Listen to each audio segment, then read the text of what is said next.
Hello, everyone. This is Mariela. And Eric. And today, what are we talking about, Keeter? We're going to talk about some of our favorite items from Trader Joe's today. And why are we doing this? Because we talk about Trader Joe's ad nauseum, I think, every episode. Yeah. It's always something that like we grab from there or something that we get from them. And so I think it's going to be kind of fun to kind of just share our favorite items. And I think things that maybe you all should go and just try them. And these are things that I know that I buy regularly now in my home. Right. Or I obsess about them at least for a while. Absolutely. And I shop there weekly. And I sometimes I do, sometimes I don't. But right now I'm on a hardcore Trader Joe's stint. And you know what I like about it, Kay? It's that it's like bougie on a budget, you know? Yeah. You get to have ingredients and items that maybe you don't find at the regular grocery store, or they're more expensive at the regular grocery store. And you get to like kind of have a little bit of an indulgence in your home, which didn't break the bank. What I like about Trader Joe's, first of all, this is not sponsored by Trader Joe's, but if Trader Joe's ever wants to sponsor this, we are open. They are more than welcome to sponsor this. Okay. What I really like about Trader Joe's is, you know, like I said, we're both really busy people. Mm-hmm. You know, you're busy with the kids. You're busy with taking care of your household. I'm busy with work. You know, how many times have you and I chat on the phone at 8:00 at night on our way home from being out all day? And what I enjoy about Trader Joe's is that it also gives you the opportunity to make a meal really quick and easy. So a lot of their food is prepared. Yeah. And we're going to talk about a couple items that are not necessarily prepared foods, but a lot of their foods are prepared and you can make a quick meal. Yeah. And I think we talk on this podcast how to cook things easy, but I think we also need to be a little realistic sometimes and realize that even us don't have time to fully cook and we don't want to pay for takeout. Right. Or let's be honest, some months are better than others. You know, some months you may not have the takeout money, you know, and some months you do. But so I think what I like about Trader Joe's, it's something quick and easy and you could feed your family. Yes. And you can feel good about it because it is not fast food. Yes. And exactly. And I shop here a lot for kid snacks and they love it because it's different type of stuff. But that's not what we're talking about today. We're not talking about kid snacks today, baby. No. Today, it's about the things that we buy over and over again that we find completely useful from Trader Joe's. And delicious. Yes. You've been talking about these things for a long time, so you start because I feel like you're twitching inside. All right, I am because I'm so excited. So I'm sure people have seen these in Trader Joe's. It's in the frozen section, and it's the Taiwanese green onion pancakes. And so I've talked about my friend Tanya before. So my friend Tanya, her roommate Vanessa, turned me on to these. So I've been seeing these in Trader Joe's for quite a while, and I decided to buy them the other day because, like I said, my two friends said I have to buy these. When you buy them, they're raw. Okay. But you basically just put them in a pan with some olive oil. But wait. Let the olive oil heat up. They're frozen, right? They are frozen. I've seen them in the frozen section. Okay, go ahead. Frozen. They are frozen, but it is raw. So, but they're thin pancakes. Oh. And all you do is you put them in a pan. You put some olive oil in a pan, get the olive oil heated up, and then put the pancake on there and let it set for about 3 or 4 minutes. And then you flip it on the other side and let it set for about 3 or 4 minutes. And it's done. That's it. Is it crunchy? And it's like crunchy and crispy, but it's a little doughy on the inside. It's flaky and they're really good on their own. They're really good to use as a dipping sauce, but they're super, super versatile because I've used them as wraps before. How big are they? They're about the size of about the size of a small tortilla. Oh, wow. They're bigger than I expected. I haven't had these yet. They're so good. You can use it as a wrap. You can use it as a quick little makeshift pizza if you want. I know my friend Tanya, I know Vanessa uses it as she puts the pancake on olive oil on one side, lets it crisp up a little bit, flips it on the other side, let it crisp up a little bit. And then she cracks open an egg and she puts an egg on top of it and flips it back over. And she makes a breakfast situation like that. That sounds good. I'm not an egg lover. Me neither. But if you are an egg lover out there, it's a great, simple breakfast. And so you have to try this, Madi. This is such a good item. I'm going to run out and get some tomorrow, I think. Go try it. It's great. Keep talking about them. Oh my God. Cut it into pieces. Get like a dipping sauce with it. And what kind of dipping sauce? You can use any type of dipping sauce. Honestly, you could just dip it in a little soy sauce. If you want to take like some soy sauce, if you want to take a little bit of sugar, a little bit of maybe rice wine vinegar, mix it together. You can get ponzu sauce. You can I got it. Okay. And just dip it. It's really good. See if the kids like it. All right. I'm gonna try this and I will report back to you about it. Do it. What's yours? I have a lot of favorites from Trader Joe's and the kids do too. But let's say my absolute favorite are the savory thin mini crackers. They're these tiny rice crackers that come in a clear package. And I am severely addicted to these. I even bought them when I was over at your place. I know. My favorite image is coming into the living room and seeing you sit, you know how you sit on a couch, you sit cross-legged sometimes because, you know, you're tiny. And so sitting cross-legged, there's like a little green bowl on your lap and you're just munching on these little rice crackers at like 10 o'clock at night watching TV. I have a problem with these crackers. They are severely addictive. And oh my God, sometimes when you open them, they smell strong and you're like, oh, I don't know how to explain it. But they're delicious. They are good. I like how really crispy they are. Yes. They're like you can hear it in your head when you eat them. It's the best. I love these crackers. It's like your nighttime snack. It really is. It's like a problem. And for months and months and months, I think maybe a year, I've been having these most nights with a little bit of unexpected cheddar, which is my next favorite item. Delicious. Yes. And it's like $4. It's a little brick, a rectangle, and it's a cross between, like, if Parmesan and cheddar had a baby, it would be unexpected cheddar. It is the most delicious cheese. I have melted it. I have cooked with it. Mostly I just like get a little chunk off and just eat it with my crackers. The best cheese I think I've ever had. Honestly, I'm going to say that. I love hard cheeses. Yes. Hard cheese. The only soft cheese that, of course, I love, that's not a hard cheese, is a really good blue cheese. But besides that, I love everything hard cheeses. Brie? You don't like brie? No, I do like brie, but blue cheese trumps brie. Oh, you're wrong. 100% wrong. Okay. You know, we can all have bad opinions. So brie is so versatile. Blue cheese is Mariela, like let me explain something. Brie doesn't taste like anything compared to blue cheese. Blue cheese has like this whole pungent flavor to it. Brie is just like, oh, here's a bottle of cream. No, you haven't had the right brie. There's so many bries that smell so bad and taste so good. Brie. Okay, you've served it to me several times. It is delicious. I'm not saying it's not bad. What I am saying is a pungent blue cheese is better. I don't know. Okay, we can agree that you're wrong. That's okay. The rest of the world will hear how wrong you are about this. Well, you know what? Wegmans does have that creamy blue cheese. That was so good. We bought it together. Remember, it was like $24 a pound. We bought like less than a quarter of a pound. Like, can I have a spoon? Like, can we just have a tablespoon of this, please? Can we just smell it for $2? Or like it's a prostitute or something. It was so good though. I am craving Wegmans. So good. Wegmans. That was so good. But that unexpected cheddar is really delicious because I love hard cheeses. I love that granularly. Yeah, like crunchy bits. Crystals inside, like, in there. Yes. Yes. This cheese will deliver on all fronts. If you put this on a charcuterie board, people are not going to know what it is because it literally is a mix between Parmesan and cheddar. Yes. Amazing. It's really good. So if you get nothing from those top 3 items, those are my top 3 items, I feel, from Trader Joe's. Well, you mentioned 2. You mentioned 1. You got to keep up, Eric. Come on. Right. But that's my item. You can't say those are my top 3 items when you haven't had the fucking Taiwanese pancake. Our top 3. Thanks. I'm glad to be a guest on your podcast. You're such a fucker.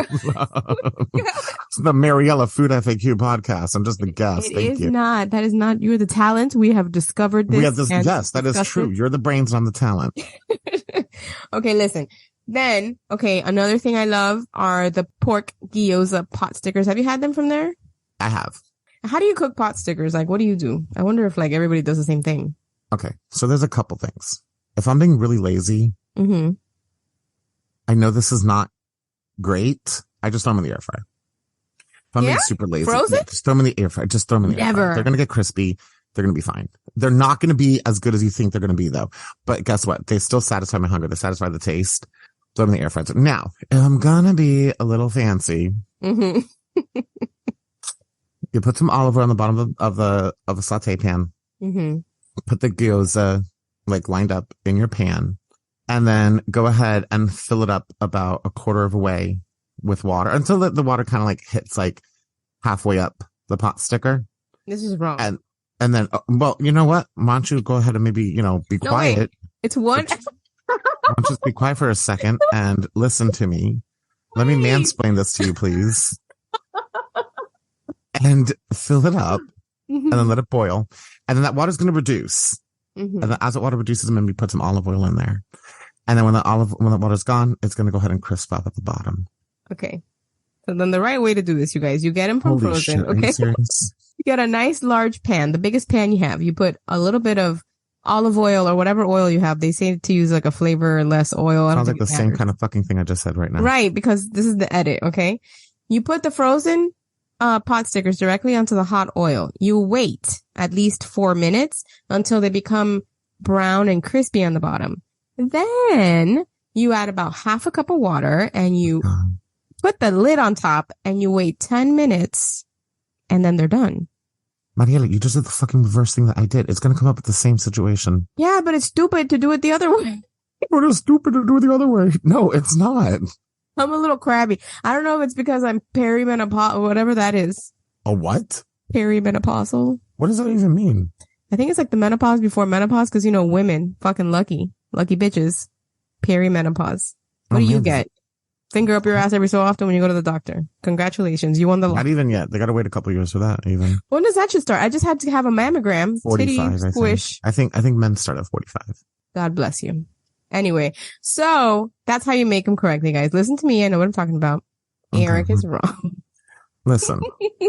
Oh my God. Okay. But really the kids love this. And then I always make a sauce for it. I put in I don't know. I always eyeball this. Okay. So you put 2 tablespoons of soy sauce, a little splash of, what is that? Vinegar, rice wine vinegar. And a little drizzle of sesame oil. You whip it up with a fork, and then that's your dipping sauce. Delicious. This is what I do all the time. That sounds like a really good dipping sauce for your wrongly made pot stickers. I'm sure it covers up the flavor. But that sounds like a really good dipping sauce. It's good, and it's easy, and you have all these things in your pantry already, unless you're Eric, and then you do them wrong.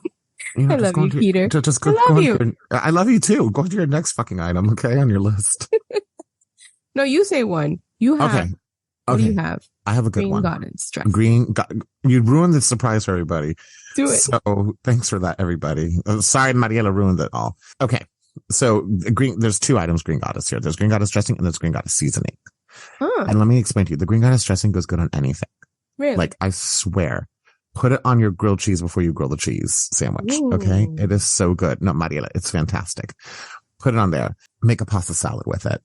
Mix it in with your potato salad. Things like that. It is so good, Mariela. It's so delicious. And okay, yes, put it in a salad too. That's what it's there for. I actually do think this dressing, I could be wrong. So everybody check me. I do think this dressing is vegan too. I think it is, but I don't know. Yeah. I don't really pay attention to that label, but I do think this dressing is vegan. The other thing that I love is the Green Goddess seasoning. And let me tell you what I love doing with Green Goddess seasoning. So cream sauces for pasta is actually not my favorite type of sauces, but when you make a good cream sauce, or even if you're going to doctor up a jarred cream sauce, put a really healthy handful of this Green Goddess seasoning in there, and it brightens it up because cream sauce are just really heavy, and sometimes you need something to brighten it up. It brightens it up. Really? It is so delicious. Oh I want to try that. It is so good. Mariela, okay, you're in Florida. Do me this favor. Get the Green Goddess dressing, take an empanada, and dip it in the Green Goddess dressing. I know our grandparents are probably rolling over in their grave right now, but they're like, just eat. Who gives a fuck? They're like, who cares? Just eat. I paid for it. Eat it, please. Yeah, they're like, I had to flee my country because of communism. Do whatever the fuck you want. Dip the empanada in it. This Green Goddess dressing goes good on everything. The Green Goddess spices go good on everything. But try the cream sauce. Try the grilled cheese sandwich with it. It is so good. It is one of my favorite things. And Green Goddess dressing, I'll be honest, it really, when I have it, it does get me to eat salad. Because it is so good. Mm-hmm. I want to try the seasoning on the pasta. That Try the seasoning really on a cream sauce and just Dr. Bajjar cream sauce. Like you don't have to, I mean, cream sauce is not hard to make, but Dr. Bajjar cream sauce, even if you want to. And it really adds a nice brightness to it. You do got to be a little heavy handed with it. There is, and again, don't quote me. I don't think there's salt in these, or there might be salt in the dressing, but I don't think there's salt in the seasoning. Could be wrong, but usually I have to keep an eye on my salt anyways. I sound so old when I say that, but I do. So usually I'm pretty good about making sure not a lot of salt is in my stuff. So you got to be a little heavy handed with it and put it in there and let it just simmer for a bit. And then of course taste it to see if you have to adjust the salt in there. But Mariela, it is so delicious. You're selling me. You're such a good salesman. I swear. That's what I do for a living. So yeah. I know. Okay. So that sounds delightful. And if you're making a salad, I would also recommend the organic pitted Kalamata olives in brine with extra virgin olive oil. Those are really good. You know when people say like, oh, the olive is meaty and you're like, what the fuck are you eating? Because there's nothing meaty about this. It's just an olive, right? The olives are delicious, but I don't find them meaty. They're more pickly in my opinion. Wrong? Am I wrong? No, I agree with you. They're more pickly. You're right. Right? These olives are meaty. They taste, I don't know, they have like a chew and the flavor is just like, it's not that pungent olive, which I like, but it's just like a more subdued, it's like when olives grow up. This is the only olive that I don't rinse the brine off. Cause you know, like any olive I get, whether it's from the jar, can, anything that I rinse the brine off. Cause one, again, salt content. So I tend to rinse the brine off of them. And I like the taste of the olive. I don't want brine in my mouth. I like the taste of the olive itself. Right. And these actually, you really do get a taste of the olive. Yes. And it is so good. They're in the olive oil, which I think makes all the difference. Yes, it does. So flipping good. Yeah. Really, chop it and put it in your salad. Chop it and put it in your pizzas. You could even like finely mince them and put it on bread. Oh, that sounds so good. Yes. Like a tamponade. Oh, my God. And you could chop it up. And again, just hear me out. Chop it up and put it into your red sauces. Sure. Like a puttanesca. Yeah. No, it is so good. Puttanesca is a good puttanesca has the word puta in it. So I'm sure it's your favorite fucking sauce. I think it's yours.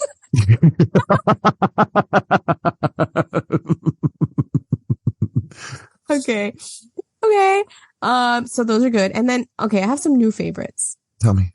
I really like, they have these new frozen mini cheeseburgers and it comes 3 to a box and they come in like Hawaiian roll kind of things. And the meat is not very thin. It's actually like a substantial piece of meat and they have cheese in them and they taste like you nuke one for like, I don't know, 2 minutes or whatever.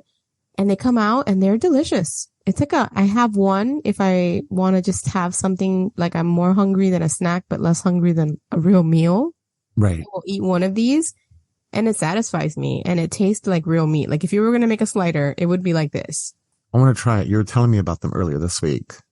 I find them to be really delicious. The kids like them. My husband likes them. Everyone likes them, which is not an easy thing around here for everyone to like one thing. I really highly recommend those. Another new one that I tried is the chicken cheese and green chili pupusas. I've never had a real pupusa. Have you? Yes. There's a couple good pupusa places around the DC area and they're really good. Yeah. Yeah. They take longer to cook than the package says. So don't believe the package. You do need to really crisp the shit out of it out, but they're like a very delicate cornmeal dough and they have the slightest hint of the chili inside. They're a little bit briny in the background because of the chili. And then they have chicken and cheese. Oh my God, delicious. I had one of those for lunch the other day and I was a very happy girl. Like, you know what I love about pupusas? What? It's like a little surprise because like they're thin. Like, I mean, they're a little thick, but they're kind of thin. And then like when you open it up, like there's always like this filling in it and it's just always really delicious. I love them. I like them too. They're like the hot pocket of South America. Yeah. Probably an insult, but yeah. I mean, but it's like that. It's like a little delicious. It's like a grown up hot pocket. Let's put it this way. Yeah. And that one, it was like, it salted well and you could taste the chicken, like everything that's in there, you can taste it. I like food like that where you can identify the things in it, especially frozen food, because it can be a little hit or miss with frozen food when you eat meat stuff, you know? Right. So all these things that we are recommending are like the meat is discernible. It is real meat. Like it tastes. Yeah, it is. You can taste it and you could differentiate the seasonings or the ingredients. Exactly. Those pupusas are flippin' delicious. And another thing my kids love are the cones. They're these tiny mini ice cream cones. They might be like all of 5 inches, and they love having them. And I like giving it to them because it's tiny, you know, so the sugar content is lower just due to the size. They have a little chocolate tip, which I love a chocolate tip. Don't you love chocolate tips? I do. It's like a nice little surprise. I like a nice little surprise too, Eric. We have that in common. And they have like mints during the summer, or they'll have pumpkin spice right around now. I don't think that's come out yet. They haven't had their full regalia of fall. Right. Yeah. But they have different seasonal ones, and they always have chocolate chip and vanilla. And I really recommend them because I think it comes like 6 to a box, and they're small. And if your kids, you know, want a little something sweet, you don't have to feel like, oh, I'm giving them a bunch of junk. It's just a little portion size. I love those. Recommend those. How about you, Keter? Tell me about your seasoning, like must-haves. So, well, first of all, we're gonna go back to a seasoning here, but one thing we're gonna go to. So first of all, the hold the cone. That sounds really good. Like, I don't really buy sweets or anything like that, but I think maybe like a small, like something that's like a small sweet might be good because it might just satisfy the sweet tooth, and just, you don't feel like horribly, not that I ever feel guilty about eating sweets, but you know, you won't overdo it. You can't overdo it all the time. You got to be careful. Okay. One of the things I really like, and I bought it the other day only on necessity. So I was at Trader Joe's and I needed olive oil. And normally I don't buy everything at Trader Joe's, and certain things I don't buy at Trader Joe's. Like, I don't buy sugar at Trader Joe's. I tend not to buy flour there. I tend to go to more mainstream grocery stores for that. But they have the premium extra virgin olive oil. It has like a little spigot that comes with it. And it's 32 ounces for $8.99. Huge. So it's a really decent size. Yeah. And so I bought it just because I needed it to cook with. But of course, anytime I buy an olive oil that I've never had before, I put it on my finger and I taste it. I just want to see what it's like, especially when it's extra virgin. And it has a great taste. So good. So of course I cooked with it, but then I just wanted to try something really simple with it and just to see the taste of the olive oil. So of course I put the olive oil in like a bowl, and I put just a little bit of salt, and I put oregano, basil, and a little bit of Parmesan cheese, and just dip bread in it just to really taste it. And it has a really good olive taste. Like, it has a really good hearty olive oil taste to it. Would you put the Green Goddess seasoning in there and like make a dip bowl? Yes. So good. Okay. I've done Green Goddess seasoning with olive oil to dip, but I haven't done it with this olive oil yet. Gotta try it. So that's going to be really good. That oil is awesome, and it lasts like, I'd say 2 months. It's big. And I cook a lot, and it lasts a long time, and it is a good quality for the price. 32 ounces for $8.99 is unheard of. Like, any olive oil that comes in a glass bottle, right, for $8.99, hell yeah. Like, I've had to buy the shit in the plastic, okay, and it's not that good. Right. When you were growing up, did your grandparents use the Spanish olive oil in the tin can? The tin can, yeah. That's the best olive oil, honestly. It's really good. I miss that sometimes, but yeah. They exist. We just, I'm sure they do. You have to look for them.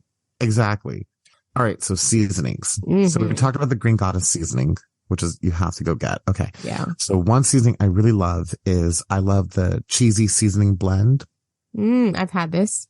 It just adds a flavor of cheese to your meal. That's all it really does. Okay. It's not going to really add anything textural or anything like that, like cheese, but it's just going to bump up the flavor. And use it on everything. Use it on your pastas. Use it in your rices. Sprinkle it on popcorn. You know, it's so good. Like, you could just, anything you just want that cheesy kick flavor to, just put it on there. It's not going to be something fancy cheese. Like, you're not going to get anything crazy, but I think it's really good. Yeah. It's one of my favorite seasonings. Delicious. Right. It's powdered cheese. The next one I have is my favorite. This is the citrusy garlic. Yum. And this citrusy garlic, it is so good. Put on every meats you have. Put it on seafood. Put it on pork. What is that face? Put it on. I didn't make that joke, Marty, because I'm not 9. Okay. So anyways, your sense of humor. Put it on your meat. Tell me more. So you're such a, anyways, so you put it on your meats, put it on your porks, put it on your chickens, shrimp, scallops. I put that shit on fucking everything. That sounds good. I've never had it. I want to try it. What about you? I have tried all their newfangled stuff. I buy my smoked paprika there. I find it to be the best. It comes in a tin can, which is reminiscent of that olive oil we're talking about. And I always buy my organic cinnamon from there because the price is great. And I swear to God, it tastes better. I don't know if I'm wrong. I want to try it. You were telling me about it today and I haven't tried it. I find that the smell and the flavor to be better than most. And it's like $4, I think, which is great for an organic seasoning. It is. Yeah. So I put that on my coffee in the morning with my little frothy milk, and I have cinnamon every day. I love cinnamon so much. Yeah. And especially this time of the year, if you start going back to our previous episodes as we enter fall, it's a great cinnamon to have. So when I'm at Trader Joe's later on this week, I will pick it up. I'm going to try it. Absolutely have to. All right. So that's like our hodgepodge of our favorites from Trader Joe's. And if you have one near you, I know not everyone can go because it's far away from some people. Right. But if you can, take this list with you and try them. And I promise that none of these things will disappoint. No. And email us with what are your favorite Trader Joe's finds? Yes, or what are your favorite Lidl finds or Aldi finds? You know, give us something from like those other grocery stores that are, especially Aldi, which is absolutely up and coming and opening more locations. You know, tell us what your favorite finds are. Let us go grab them ourselves and try it. Absolutely. I go to Aldi every week as well. I go to a lot of places because I go to a lot of places to do grocery shopping just because I'm looking for the best deals. And flavors, you know? Yeah, absolutely. And just unique things. But please email us. Tell us your favorite stuff. Yes. Don't forget that we have our kitchen notebook. The link is in the show notes. And this is a place where you can write down all our recipes, any recipes you want to use for the week. And it'll help you meal plan. It's super helpful. So go ahead and click the link. I think it's only like $6.99. It's super affordable. And it's going to be really cheap. It's a great kitchen tool. Exactly. Your favorite kitchen tool besides your hands and us. It'll be the notebook. That's right. All right, you guys. We hope that you enjoyed this episode and we'll be back next week. Take care. Bye-bye.